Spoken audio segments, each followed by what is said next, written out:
Dans le milieu du cinéma, il est de bon ton depuis le Covid de dire que tout va mal, surtout aux États-Unis. Mais on sait aussi que l'industrie est faite de transitions et de métamorphoses permanentes qui amènent à repenser certains standards. Et peut-être que l'un de ces nouveaux standards n'est autre que la captation de concerts au cinéma. Et c'est ce qu'on va voir maintenant.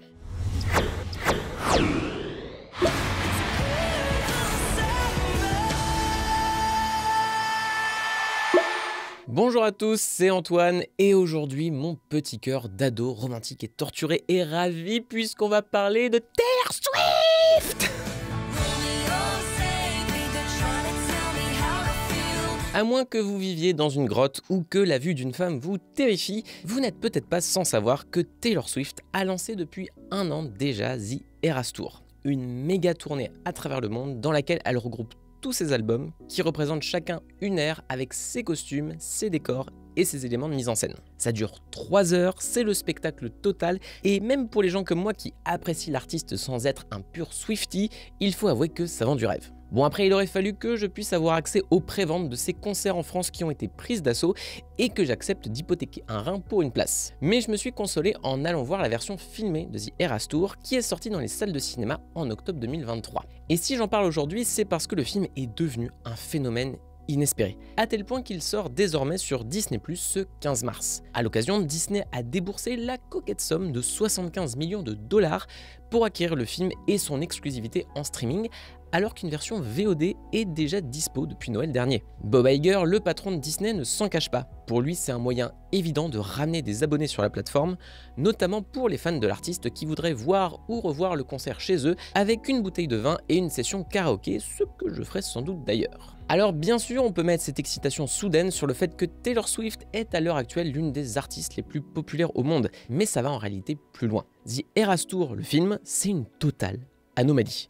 Déjà, étant donné que Swift est désormais milliardaire, elle l'a produit en totale indépendance, avec sa société de production, pour une somme pas si modeste, estimée entre 10 et 20 millions de dollars, ce qui est plutôt pas mal pour une captation. Mais surtout, la chanteuse a opté pour du jamais vu en matière de distribution. On sait qu'elle a tenté de négocier avec quelques grosses majors hollywoodiennes, mais comme ça ne s'est pas très bien passé, elle a finalement signé un contrat avec la plus grosse chaîne de cinéma en Amérique du Nord, à savoir AMC. AMC a donc fait figure d'exploitant du film, assurant au passage un certain nombre de séances par jour dans ses salles, mais aussi de distributeurs pour eux-mêmes et les autres circuits de salles, ce qui est une première dans son histoire. Forcément, sans l'intermédiaire habituel d'un gros studio, Taylor Swift a pu prendre avec son équipe la plupart des grosses décisions stratégiques en matière de sortie et de marketing, et au passage se mettre plus d'argent dans la poche.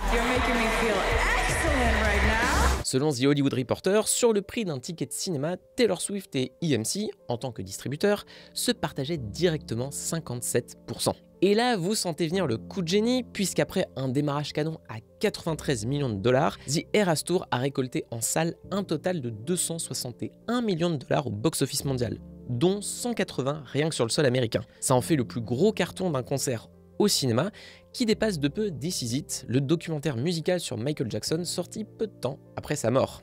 Attendez, je crois que j'entends un truc au loin. Ah oui, c'est le bon gros somme des studios hollywoodiens. Quoi qu'on pense de la démarche, Taylor Swift a créé un précédent, qui a tout de suite interpellé Hollywood, qui rêve forcément d'une part du gâteau, et ce qui explique sans doute le chèque massif de Disney pour la version streaming du film. Après, il est bon de rappeler que tout le monde n'est pas Taylor Swift, et que son pouvoir décisionnaire s'accompagne aussi de son pouvoir financier, que tous les artistes n'ont pas. Cela dit, ça n'a pas empêché Beyoncé de flairer le bon coup et de faire à son tour un deal de distribution avec AMC pour la sortie du film sur sa tournée Renaissance, sortie en novembre 2023. Pour le coup, la sortie a été un peu moins énorme que pour Taylor Swift, mais a tout de même récolté 44 millions de dollars dans le monde. Pourquoi c'est plus important qu'il n'y paraît? Eh bien parce que depuis la crise du Covid, on sait qu'Hollywood a beaucoup misé sur le streaming, au détriment de la salle de cinéma. Sauf que non seulement les studios ne s'y retrouvent pas forcément financièrement, mais les artistes non plus.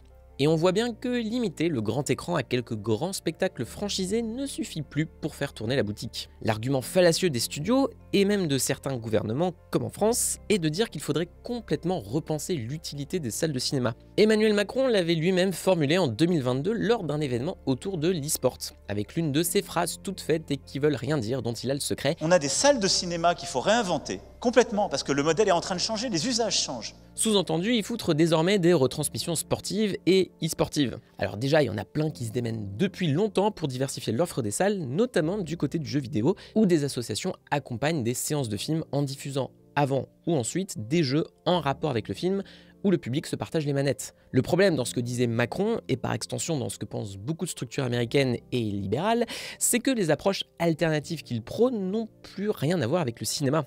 Et surtout avec sa méthodologie vertueuse. S'il faut choper des droits de diffusion d'événements sportifs ou autres, ça amènera à toujours plus de privatisation du secteur et à moins d'égalité entre les salles. A l'inverse, Taylor Swift et Beyoncé ont profité de leur objet film un peu à part pour remettre au centre de l'équation l'importance de tout un système délaissé par les studios. Les films-concerts, ça s'est toujours adressé à des niches de fans, et c'est pour ça que le genre s'est vraiment popularisé avec le DVD. C'était une rentrée d'argent facile, pour peu que vous investissiez pas trop dans la fabrication du documentaire. Mais maintenant que le support physique va mal, c'est le streaming qui a pris la relève, et les majors en profitent pour alimenter leur catalogue sans trop d'efforts. Parfois, il y aura l'envie d'événementialiser certaines acquisitions, comme Disney+, par exemple, avec l'unique captation de la comédie musicale Hamilton de Lin-Manuel Miranda, qui est pour les Américains un très gros morceau. Mais même là, la salle de cinéma n'était pas envisageable, alors que Taylor Swift vient de récolter des millions à elle seule par l'exploitation sur grand écran, avant d'offrir à son film une deuxième et troisième vie en VOD et en streaming. Vous vous en doutez, après un tel braquage, certains producteurs sont déjà à chercher la nouvelle pépite du genre, et on peut supposer qu'un boom plus ou moins grand devrait émerger autour des concerts au cinéma.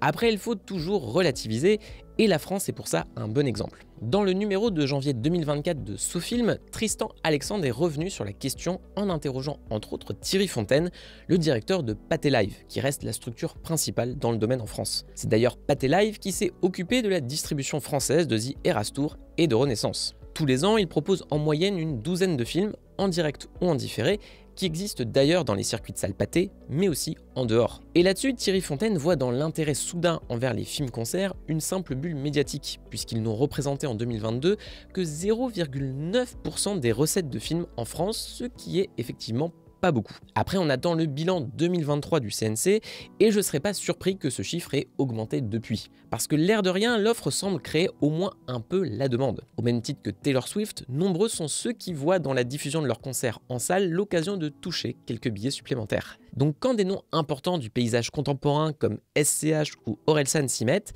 ça attire du monde. Pour Civilisation Tour, Orelsan n'a misé que sur des séances uniques à travers toute la France le 28 septembre 2023 et ça a attiré quand même 40 000 spectateurs. Ajoutez à ça le fait que le billet soit à 28 €, ce qui est en soi pas rien, et vous vous faites une idée de la marge du monsieur. En plus, il faut quand même noter qu'en France, les records pour ce genre de séances ont souvent été obtenus par des noms très installés, comme Indochine ou Mylène Farmer, qui dépassent aisément les 100 000 entrées avec leurs lives filmés. À titre de comparaison, Taylor Swift n'a finalement eu que 62 000 entrées sur le sol français. Mais quoi qu'il en soit, on voit bien que les personnalités commencent à être un peu plus modernes et à attirer par extension un public plus jeune. Parce que depuis tout à l'heure, je parle d'Américains et de Français, mais il faut bien sûr évoquer le phénomène de la K-pop.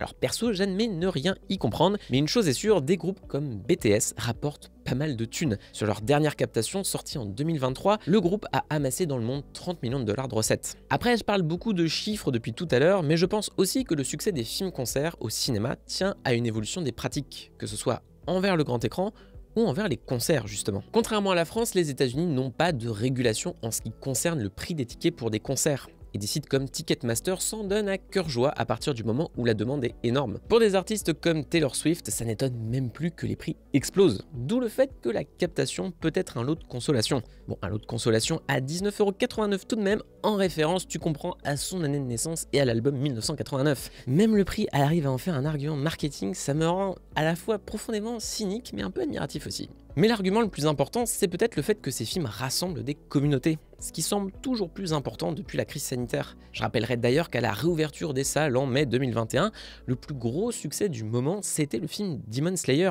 prouvant plus que jamais le poids des fans d'animé. Et je pense qu'au fond, les films-concerts pourraient être amenés à fonctionner de la même manière. On s'y retrouve en tant que connaisseur dans un espace commun pour kiffer en communion. Je sais que parfois, même souvent, ça amène à des dérives en matière d'ambiance dans les salles qui virent au cauchemar. Et c'est vrai que pour les concerts, il y a de quoi avoir peur. Mais en même temps, on n'est pas juste devant un film. Et c'est logique de chanter en chœur et de danser comme si on était vraiment à un concert. Depuis que je me suis mis au cinéma indien, ça fait partie de mes plus gros kiffs annuels que de voir des fans applaudir ensemble et s'exclamer dès qu'un héros fait un truc badass. Ça rend l'expérience beaucoup plus vivante et vibrante tant que ça reste respectueux des autres spectateurs. Et c'est pour ça que j'aimerais finir en parlant de mon expérience sur The Eras Tour. J'y suis allé lors de son deuxième week-end au Grand Rex, dans la salle où trône le Grand Large, l'un des plus grands écrans d'Europe. Et je peux vous dire que ça rend justice à l'ambition démesurée de Taylor Swift. On a vraiment l'impression d'être sur scène avec elle, au plus près des chorégraphies, et sans perdre une miette des détails assez délirants de sa scénographie. C'est profondément immersif et spectaculaire parce qu'on sent qu'il y a une réflexion sur l'approche de l'image et du montage. Encore une fois, je suis moi-même pas le plus grand fan de cette chère Tay-Tay,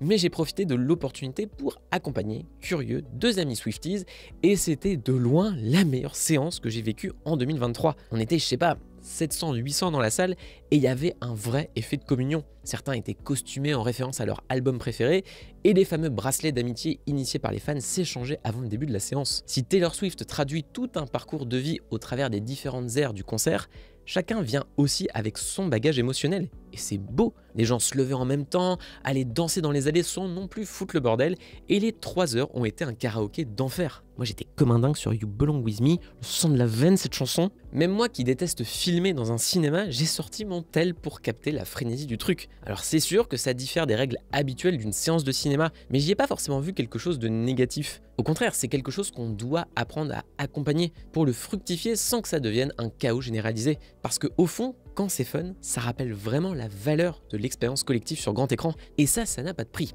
Enfin si, 19,89€ parce que c'est l'année de naissance de Taylor Swift. Par contre, nous à Écran Large, notre abonnement n'est pas basé sur une raison aussi fumeuse, mais sachez qu'il nous permet de nous offrir plus d'un paquet de pâtes par semaine, et ça c'est cool. Ça nous permet surtout de rester indépendants, et en contrepartie, ça vous donne accès à plein d'articles exclusifs, que ce soit des analyses de films, des bilans box-office et plein d'autres belles choses. Le lien est en description, et comme d'habitude, je vous invite à liker, partager et commenter cette vidéo, notamment si vous avez vous-même assisté à un ciné-concert, ça me rend curieux. Sur ce, je vous dis à la prochaine. Ciao!